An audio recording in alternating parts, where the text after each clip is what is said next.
आप सबको जय मसीह की। आज तारीख है 19/12/2025 और हम शाम का वचन पढ़ेंगे। हम पढ़ेंगे योना की पुस्तक में से उसका 1, 2, 3 और 4 अध्याय। यहोवा का यह वचन अमित्ते के पुत्र योना के पास पहुंचा। उठकर उस बड़े नगर नीनवे को जा और उसके विरुद्ध प्रचार कर, क्योंकि उसकी बुराई मेरी दृष्टि में बढ़ गई है। परंतु योना यहोवा के सम्मुख से तरशीश को भाग जाने के लिए उठा और याफा नगर को जाकर तरशीश जाने वाले एक जहाज पाया और भाड़ा देकर उस पर चढ़ गया कि उसके साथ यहोवा के सम्मुख से तरशीश को चला जाए। तब यहोवा ने समुद्र में एक प्रचंड आंधी चलाई और समुद्र में बड़ी आंधी उठी, यहाँ तक कि जहाज टूटने पर था। तब मल्लाह लोग डरकर अपने अपने देवता की दुहाई देने लगे और जहाज में जो व्यापार की सामग्री थी उसे समुद्र में फेंकने लगे कि जहाज हल्का हो जाए। परंतु योना जहाज के निचले भाग में उतरकर सो गया था और गहरी नींद में पड़ा हुआ था।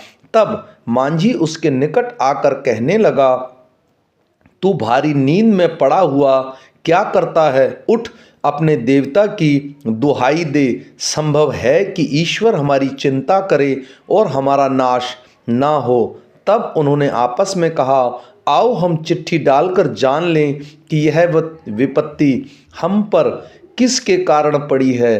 तब उन्होंने चिट्ठी डाली और चिट्ठी योना के नाम पर निकली। तब उन्होंने उससे कहा, हमें बता कि किसके कारण यह विपत्ति हम पर पड़ी है। तेरा उद्यम क्या है? तू कहाँ से आया है? तू किस देश और किस जाति का है? उसने कहा, मैं इब्री हूँ और स्वर्ग का परमेश्वर यहोवा जिसने जल स्थल दोनों को बनाया है उसी का भय मानता हूँ। तब वे बहुत डर गए और उससे कहने लगे, तूने यह क्या किया है? वे जान गए थे कि वह यहोवा के सम्मुख से भाग आया है, क्योंकि उसने आप ही उनको बता दिया था। तब उन्होंने उससे पूछा, हम तेरे साथ क्या करें जिससे समुद्र शांत हो जाए? उस समय समुद्र की लहरें बढ़ती ही जाती थी। उसने उनसे कहा, मुझे उठाकर समुद्र में फेंक दो, तब समुद्र शांत पड़ जाएगा, क्योंकि मैं जानता हूँ कि यह भारी आंधी तुम्हारे ऊपर मेरे ही कारण आई है। तो भी वे बड़े यत्न से खेते रहे कि उसको किनारे पर लगाएं, परंतु पहुंच न सके, क्योंकि समुद्र की लहरें उनके विरुद्ध बढ़ती ही जाती थी। तब उन्होंने यहोवा को पुकार कर कहा, हे यहोवा, हम विनती करते हैं कि उस पुरुष के प्राण के बदले हमारा नाश न हो और न हमें निर्दोष की हत्या का दोषी ठहरा, क्योंकि हे यहोवा, जो कुछ तेरी इच्छा थी वही तूने किया है। तब उन्होंने योना को उठाकर समुद्र में फेंक दिया और समुद्र की भयानक लहरें थम गई। तब उन मनुष्यों ने यहोवा का बहुत ही भय माना और उसको भेंट चढ़ाई और मन्नतें मानी। यहोवा ने एक बड़ा सा मच्छ ठहराया था कि योना को निगल ले, और योना उस महामच्छ के पेट में 3 दिन और 3 रात पड़ा रहा। तब योना ने उसके पेट में से अपने परमेश्वर यहोवा से प्रार्थना करके कहा, मैंने संकट में पड़े हुए यहोवा को दुहाई दी और उसने मेरी सुन ली है। अर्धलोक के उधर में से मैं चिल्ला उठा और तूने मेरी सुन ली। तूने मुझे गहरे जल सागर में समुद्र की थाह तक डाल दिया और मैं धाराओं के बीच में पड़ा था। तेरी भड़काई हुई सब तरंगें और लहरें मेरे ऊपर से बह गई। तब मैंने कहा, मैं तेरे सामने से निकाल दिया गया हूँ, कैसे मैं तेरे पवित्र मंदिर की ओर फिर ताकूंगा? मैं जल से यहाँ तक घिरा हुआ था कि मेरे प्राण निकले जाते थे। गहरा सागर मेरे चारों ओर था और मेरे सिर में सिवार लिपटा हुआ था। मैं पहाड़ों की जड़ तक पहुंच गया था। मैं सदा के लिए भूमि में बंद हो गया था। तो भी हे मेरे परमेश्वर यहोवा, तूने मेरे प्राणों को गड्ढे में से उठाया है। जब मैं मूर्छा खाने लगा तब मैंने यहोवा को स्मरण किया और मेरी प्रार्थना तेरे पास वरन तेरे पवित्र मंदिर में पहुंचाई गई। जो लोग धोखे की व्यर्थ वस्तुओं पर मन लगाते हैं वे अपने करुणा निधान को छोड़ देते हैं, परंतु मैं ऊंचे शब्दों से धन्यवाद करके तुझे बलिदान चढ़ाऊंगा। जो मन्नतें मैंने मानी उसको पूरा करूंगा। उद्धार यहोवा ही से होता है। तब यहोवा ने मच्छ को आज्ञा दी और उसने योना को स्थल पर उगल दिया।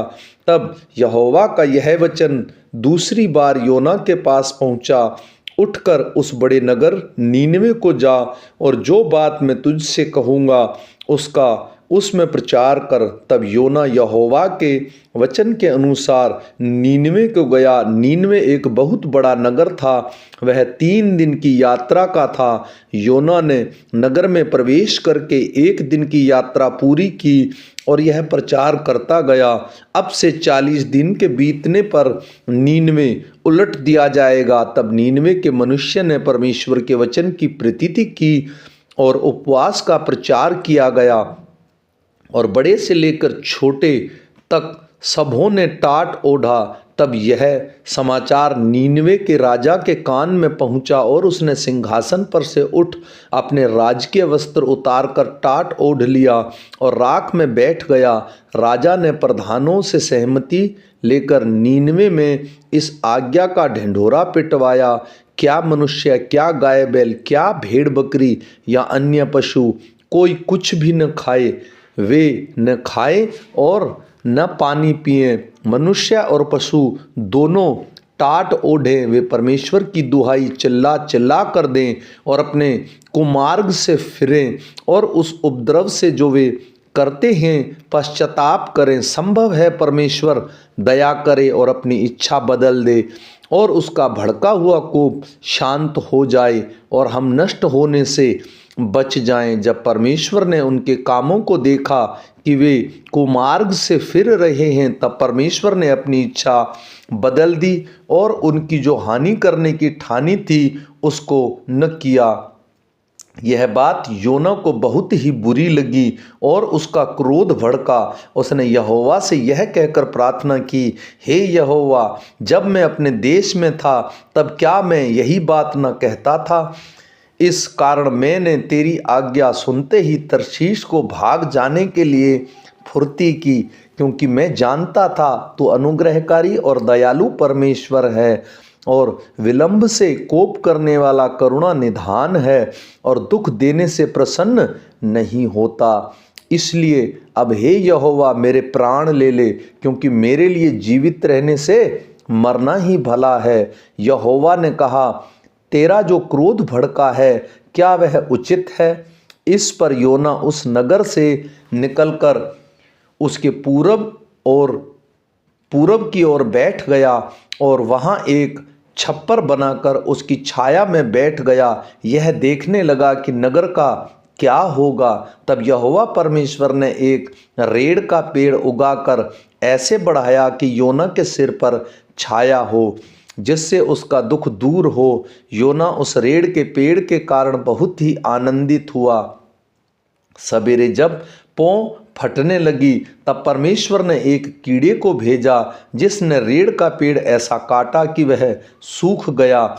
जब सूर्य उगा तब परमेश्वर ने पुरवाई बहाकर लू चलाई और धूप योना के सिर पर ऐसी लगी कि वह मूर्छित होने लगा और उसने यह कहकर मृत्यु मांगी, मेरे लिए जीवित रहने से मरना ही अच्छा है। परमेश्वर ने योना से कहा, तेरे क्रोध जो रेड़ के पेड़ के कारण भड़का है क्या वह उचित है? उसने कहा, हाँ, मेरा जो क्रोध भड़का है वह अच्छा ही है, वरन क्रोध के मारे मरना ही अच्छा होता। तब यहोवा ने कहा, जिस रेड़ के पेड़ के लिए तूने कुछ परिश्रम नहीं किया ना उसको बढ़ाया, जो एक ही रात में हुआ और एक ही रात में नष्ट भी हुआ, उस पर तूने तरस खाई है। फिर यह बड़ा नगर नीनवे, जिसमें 1,00,000 20,000 से अधिक मनुष्य हैं जो अपने दाहिने बाएं हाथों का भेद नहीं पहचानते और बहुत से घरेलू पशु भी उनमें रहते हैं, तो क्या मैं उस पर तरस ना खाऊं? आमीन।